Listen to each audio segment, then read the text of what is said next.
it's your friendly neighborhood potato witch. Welcome to the show. It's no secret that I really enjoy story-rich RPGs. It's also no secret that I enjoy games where one of the main goals is to capture and train a whole bunch of monsters to fight by my side. So when I heard that there was a game out there that combined the best of both, I knew I had to get my hands on it. Please ignore the fact that the game I'm talking about came out in 2016 and I didn't play it until late 2019.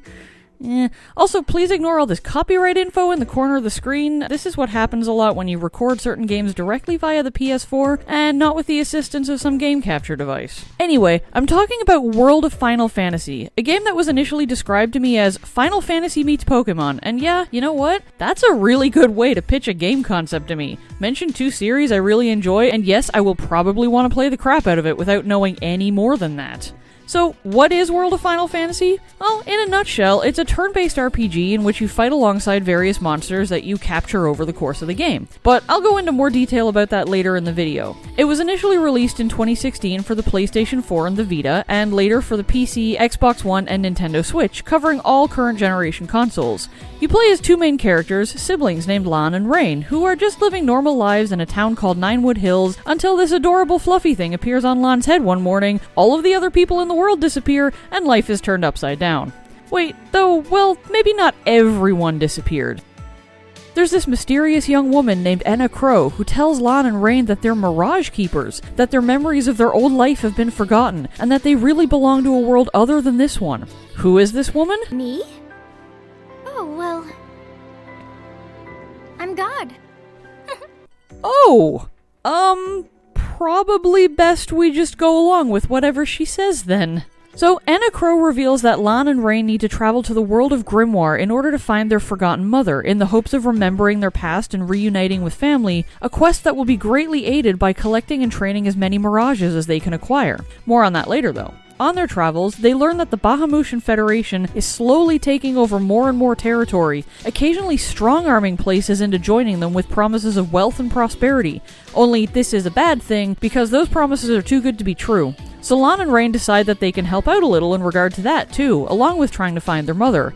And oh-ho, what's this? A prophecy about two giants from the hills that will come and collect 4 elemental keys and save the world? Well, cool. Sounds like the twins fit the bill, so they add that to their to-do list and keep on questing. But naturally, there's more to this whole prophecy than it first appears. And honestly, even though nothing's as simple as it seems is a trope you find just about everywhere, I'm kind of glad of its presence in this game. Don't get me wrong, a straightforward game about fulfilling a prophecy to save the world is absolutely something you would find in a Final Fantasy game, but the series is also known for its twists and turns when it comes to plot expectations, and for there to be a deeper narrative is a welcome thing. You know there's going to be more than what shows on the surface. And credit to the game's writers, there were small hints dropped along the way, but there were also aspects of the story that I did not see coming, and it was really fun to experience. And honestly, you know something weird has to be going on when God sends you on a quest, and then God's antithesis allows you to interfere in the lives of other people, and yes, that is absolutely a thing that happens in this game, and I love it. Whose soul will you touch? I don't know if this sort of symbolism was intentional or just an amusing accident, but please, world, send me more games that play around with religious elements like this.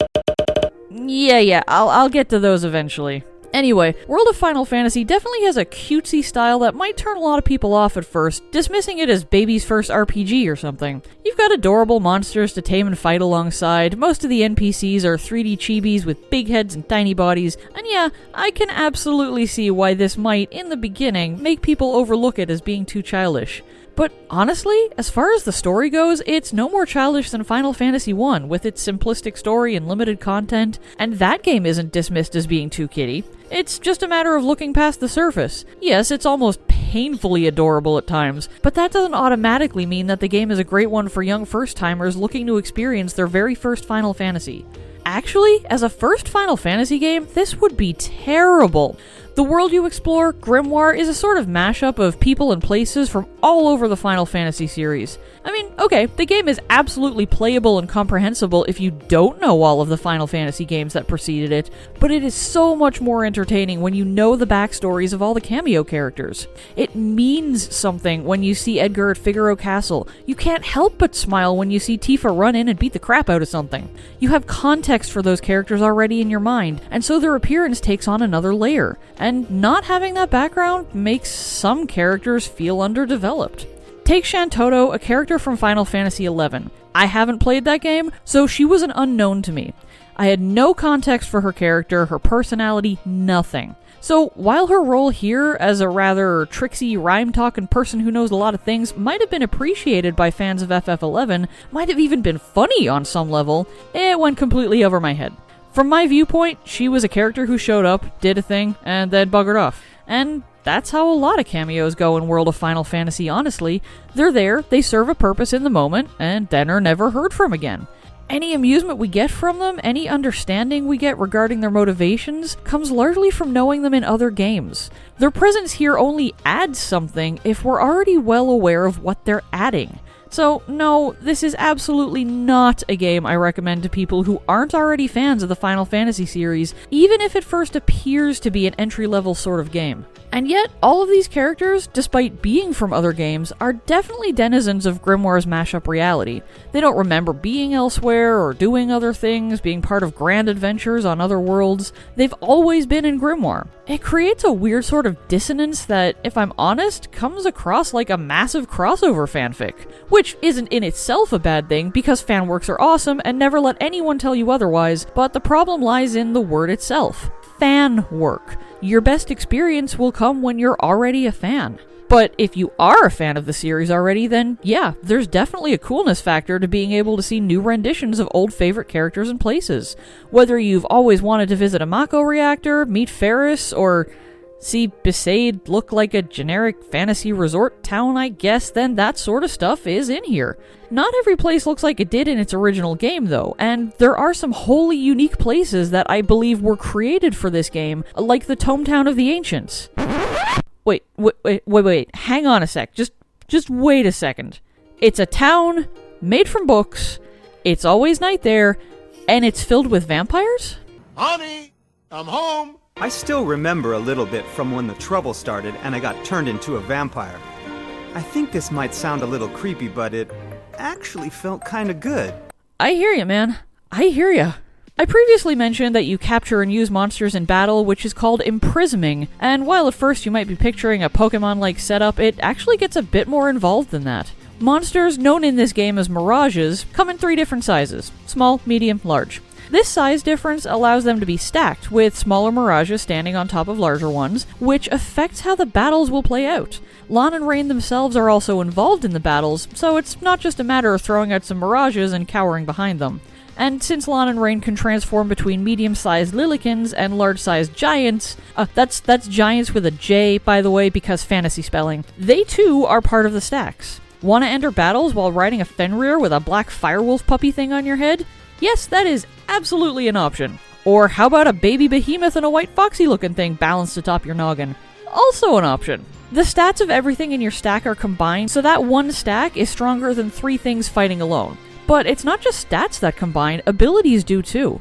If 2 of the things in your stack know Cure, they combine to allow you to use Cura in battles, healing more HP. Same thing for offensive abilities. 2 things that know Fire will be able to use Fira, if they're in the same stack.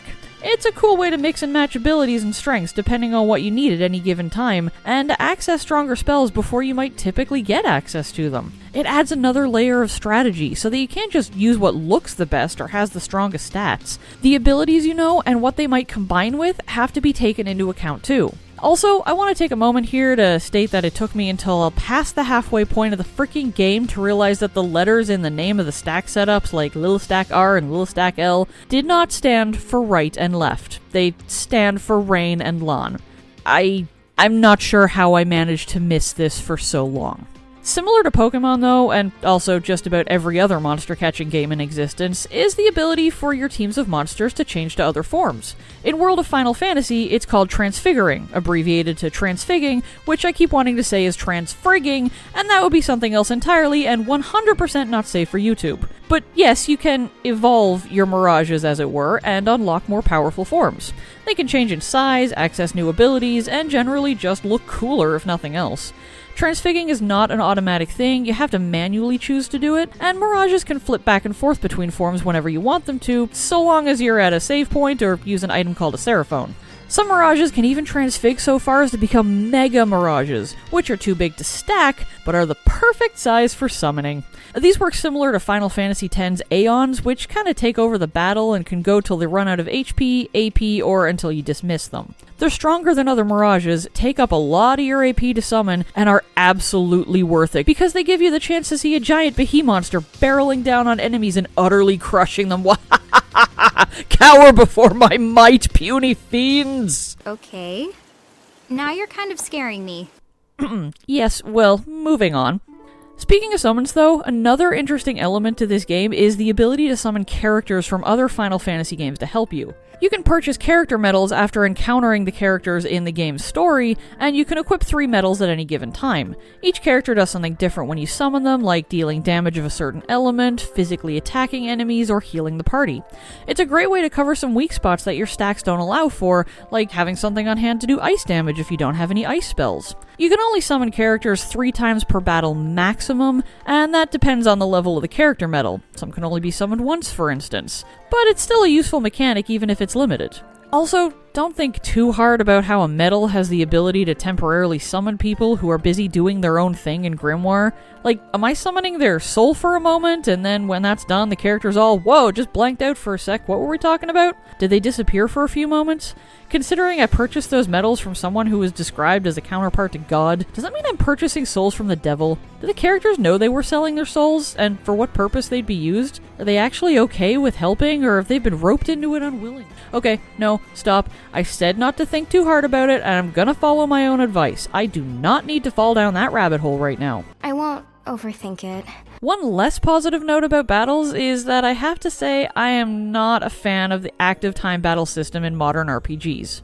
I mean, I can tolerate them, and sometimes they actually work well given other aspects of the game, but in World of Final Fantasy it feels like it just slows everything down. Which is a weird thing considering how they tried to streamline other aspects of the battle process, like turning many of the most common actions in fights into hot-button commands. I don't have to select attack from a menu, I just have to press a single button and the characters will attack. And there's a more classic menu for additional commands, but in general, the default streamlined setup is super convenient and I kinda like that. But that streamlining makes it feel super weird and tedious when I have to wait for the characters to hit the top of a bar before I can act. Doubly so because yes, there is a fast forward button to press if I want to skip a lot of the waiting time, but at that point, why not use a system more similar to Final Fantasy X? No waiting for bars to fill, no having to hold down a trigger button on the controller to speed up the waiting process, just smooth turn after turn after turn combat. If you combine Final Fantasy X's move turn system and lack of ATB with World of Final Fantasy's hot button defaults, you get a really quick and smooth turn-based battle system that would be a freaking joy to use. But what we get now is something that's streamlined and customizable and kinda slow. Pointlessly slow. It was pretty frustrating at times. And before anyone says anything in the comments about how I can set battles to active mode and risk enemies taking turns before I'm finished deciding my action in order to increase the difficulty and reduce wait times, yeah, that's absolutely a thing I could do, but it's not what I'm talking about. It's not about increased difficulty or having to make decisions on the fly. It's about being forced to wait after I decide, to do nothing but sit there and stare at a screen as nothing happens. And yes, I could fast forward it, but the option to do that manually feels like the game devs threw in a fix for a problem that they created. Don't like how slow we made the battle sometimes? Oh hey, press this button and you can speed through it, aren't we so generous? Yeah, I really like retro RPGs and a lot of the stuff that goes hand in hand with them, but they don't work for everything, and waiting still seems at odds with the way they attempted to streamline so many other things about battling in this game, so it comes off as a bit incongruous. Think of the trouble you're making for those around you. I found myself pretty impressed by the quality of the voice acting through this game. Most of the characters who had voices in their original games saw the original voice actors return for this game, and others were given pretty suitable voices that matched the character's tone and personality. And I found the delivery of the lines to be pretty damn good too. And I know that may seem weird to say, given that these are pretty much all-star voice actors with many roles to their name, but in the past, I've found that a lot of voiced characters come across as kinda stilted. They talk like they're part of a stage production, emphasizing words to project to an unseen audience, rather than speaking realistically.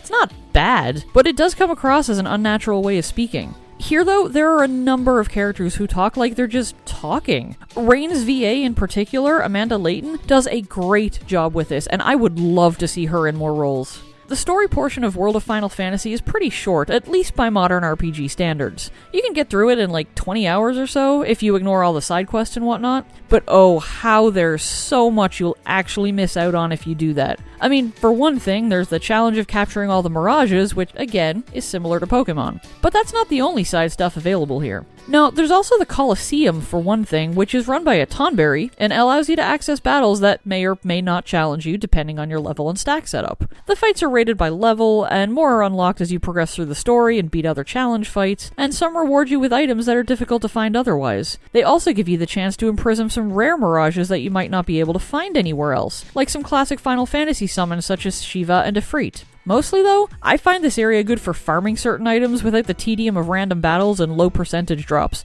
Win the fight in the Colosseum and you will get the prize every time. Then there's the issue of the girl who forgot her name, who I previously mentioned earlier as the whole God's Antithesis thing. She lives in a sort of pocket dimension, and she's the one from whom you purchase those character medals. But she also allows you to interfere in the lives of certain NPCs, which honestly sounds pretty sinister, but in actuality is pretty cool. You get to see other characters play out scenes in their own respective stories, going about their lives in Grimoire, and there are certain pivotal moments in those lives where they might live or die, where history might be changed accordingly. The girl who forgot her name allows you to step in and take control, giving you a desirable outcome, and that sounds fancy pants and all, but what it really amounts to is just winning a battle on behalf of the character whose scene you're watching. Even just as interesting diversions and side stories, this option is pretty neat, and I like checking back every once in a while to see if there's new scenes available for me to intervene in. Most areas also have these things called Merc Rifts, which are just strong battles that you'll probably need to revisit the area for later rather than tackling them the first time you visit, but there really isn't much to say about those. They're just tough battles.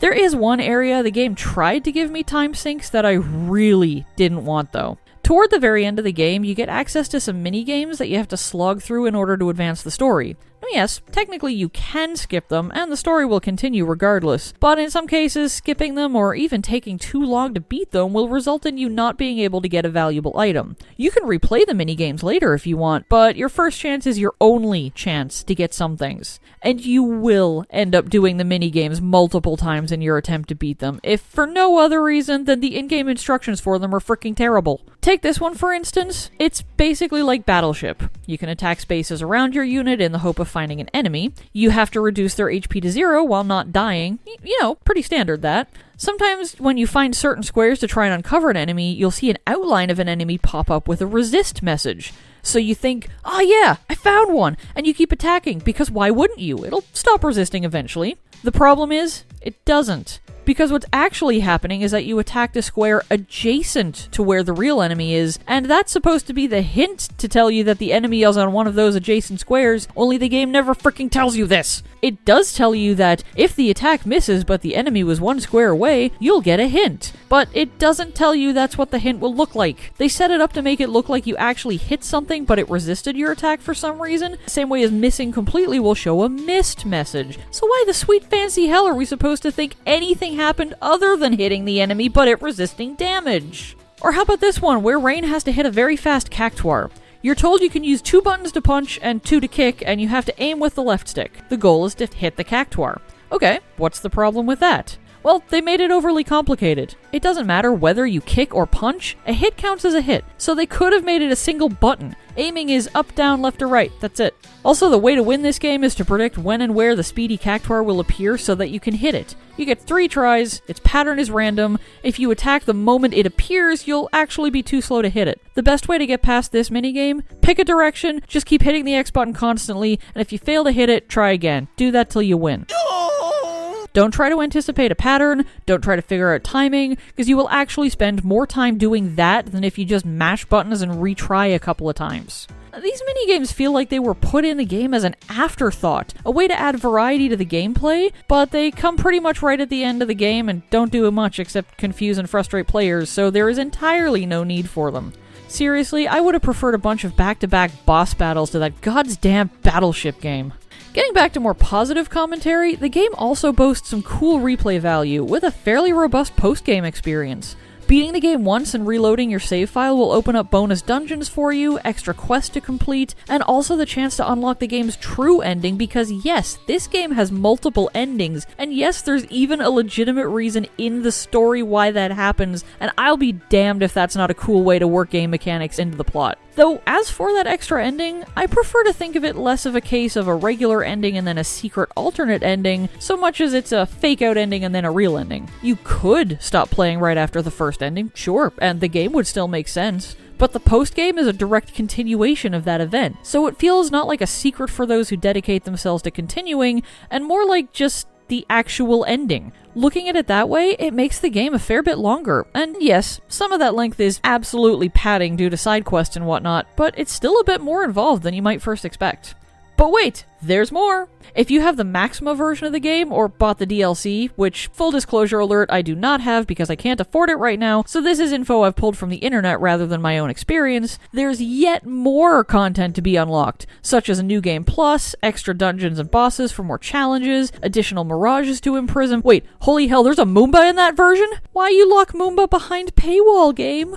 Why? Overall, I really enjoyed my time playing through World of Final Fantasy. It's not a perfect game, but no game is. And the few things that annoyed me were vastly overshadowed by the fun I had training up mirages and uncovering more pieces of the story, seeing the characters Lan and Rain grow and discover the truth behind their forgotten pasts. The art style was cute and didn't detract from the game's story, in fact was actually incorporated into it with the concept of Lillikens and giants, and with a few anime cutscenes to boot, it was really visually pleasing. It's not a game I'd recommend for everyone, since, as I said earlier, people who aren't familiar with a lot of previous Final Fantasy games are likely to have a lot of character stuff go right over their heads. But if you're a fan of the Final Fantasy series and also enjoy monster-catching games like Pokemon and Digimon, then World of Final Fantasy is a worthy addition to your collection.